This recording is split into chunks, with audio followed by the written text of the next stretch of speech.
What is going on, my broskies? My name is Toadski and I'm back again, here to bring you guys yet another One Piece Treasure Cruise video. And today, we have a brand new raid boss here on One Piece Treasure Cruise Global, and it is BOA Hancock. Now, this raid is very, very difficult.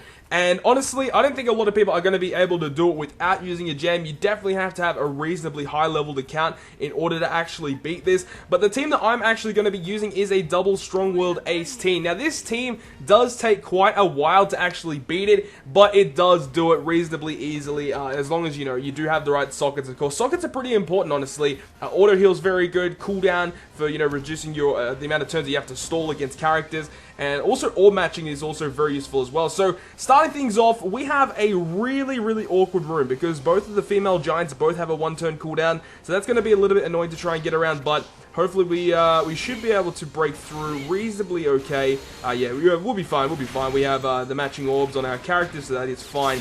Now, Stage 2 for this raid is very, very difficult. There are a whole bunch of female pirates that will actually go ahead and despair you for 10 turns if they stay alive. So what we're aiming to do is to try and get as many matching orbs as we possibly can, because if you get despaired, it's going to be very, very hard to actually, continue forward, especially if it's more than 10 turns. You can actually sort of get around it if you do get despaired by one, as long as you do have, the anti-despair sockets, because then you'll only be despaired for 7 turns. You'll kill that room and go into the next room and you stall, and then the character on that room is on a 6-turn cooldown. So you can get around one person despairing you, but if it's more than one, then you're most likely not going to be able to get away around that. But we also want to try and, do as much stalling on this room, because obviously stalling on turtles and lobsters are probably the most optimal way to stall in raid bosses and stuff like that.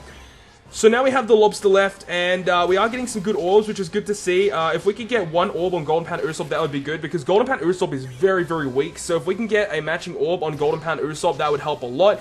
But I don't think it's actually needed, but it just helps a lot throughout the dungeon. There we go, we got a matching orb on Usopp. It would be nice if we got one on Heracles, actually. We're going to kill off this lobster here, we're not. We're just going to take another hit, that's fine. I'm fine with taking another hit, as long as we can get some good orbs. One on Heracles would be actually really good. There we go. And we should have no problems whatsoever taking on Stage 2. Now, you don't need a full board of matching orbs to get past Stage 2, it just does help a lot. So, anyways, usually you want to attack with your characters without matching orbs with a strong-willed ace team, but because we want to try and average out all of the damage that we're doing, we're going to try and hit with our powerfulest attackers first. And these chicks on this room can also be either Dex characters, or they can be either side characters. So, either one is really fine, to be honest. And there we go, we kill off that stage without any issues, which is nice.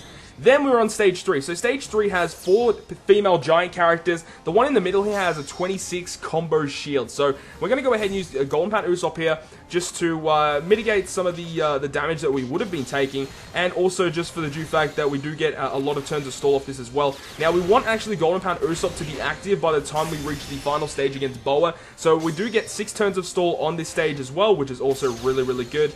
And with this team, you can just do enough damage to do some damage every single turn. So we're going to try and see if we can get some damage off. Unfortunately, we hit it great in our combo just then, but hopefully we can get past that. So we just got to focus, hit our perfect. Let's see, we hit it great there, so I don't think we're going to hit through the combo shield again. If we get a matching orb on Stronghold Frankie, I'm pretty sure we can actually kill her off in one turn. So let's see how we go here. I think we might save that orb, to be honest. I think we're going to save it. Yeah, we'll save the orb. So we'll just take these turns of stall off, which is fine. And yeah, that's really fine. So we'll just take one more turn, and then she'll go on a 1-turn cooldown. Now we have to make sure we hit all of our perfects in order to kill her. So let's go. Boom. Boom. Okay, really had to focus there to make sure I hit my perfects. So Stage 4, this stage is also really, really annoying, because you see the character that I'm targeted on at the moment, that character will despair us again, similar to Stage 2. The 2 seahorses will lock our characters for 6 turns, I believe, or 8 turns, so we want to make sure we're taking out those guys too. So let's use Frankie to... Actually, no, we'll attack with Ace. And we use the 2 characters with matching orbs to take out the 2 seahorses. And that leaves us, probably we're going to take a little bit of damage, but that's fine. I'm fine with that. These characters usually in story mode will attack twice, but luckily enough in the raid they actually don't do that, which is really, really good. Now, all we really need is to get some good matching orbs on our characters for the following room, because the following room is the boss room. So, If we can get, you know, a couple of good matching orbs, I'd be really, really happy with that. Mainly one on Zephyr, so I'm keeping that orb. We want to make sure that we can deal a decent amount of damage to BOA when we reach her final room. As you can see here, when you leave the penguin alive, he'll actually apply a defensive buff, which can be a little bit annoying, so you got to make sure that you do have actually a pretty powerful team. I'm going to keep that matching orb because we're going to try and use that to take down this penguin. Unfortunately, not getting any good matching orbs again, so we're going to have to kill off this penguin here. We do have one on Zephyr, which is good to see, and that should be enough in order to take down BOA.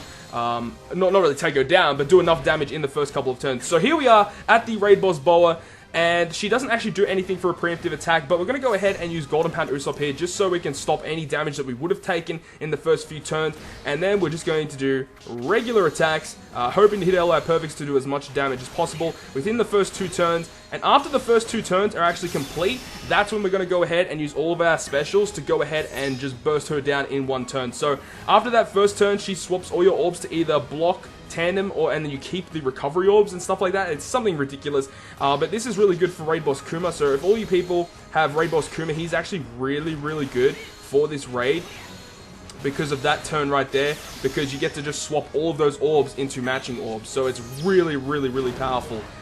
So you can see here, after that, she actually gets rid of all buffs and debuffs. So this is where we're going to go ahead and use all of our specials to try and burst her down. We didn't really do that much damage to her, which I am a little bit scared about, but we are going to use both Strongwood Ace's specials, so that'll deal a lot of damage to BOA herself. So let's go ahead and use both of the Ace's specials. You can see 261,000 and 156,000. So that's actually quite a lot of damage there.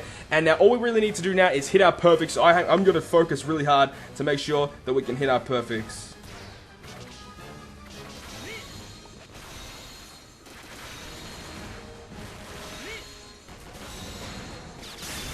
There we go, so we hit all our perfects, and you can see there, after she actually gets killed, she will revive herself. Now, she revives herself with a quarter of her HP, I think it's like, or a fifth of her HP, 20% of 680,000, and you can see she actually cuts your HP in half, and she locks one of your bottom 4 units for 99 turns. Now, with this team in particular, it's actually really good, because no matter who she locks, you can still kill her off if you hit all of your perfects, because she doesn't get rid of our debuffs, so that's really, really powerful. So, as long as you can really just have your debuffs ready, which is why we do all of the bursting after we let BOA get rid of all the buffs and debuffs, then you'll have no problems in killing off Raid Boss BOA with the Strongwood Ace team. But anyways, guys, that is how you beat the 60 stamina Raid Boss BOA with double Strongwood Shank, Strongwood Ace, sorry. And I hope you guys have enjoyed today's video, and if you guys did enjoy it, make sure to smack the like button down below, and if you want to stay up to date with all of the content I post on my channel, including more One Piece Treasure Cruise content, make sure to hit the subscribe button down below. But on that, guys, I will see you guys within the next video.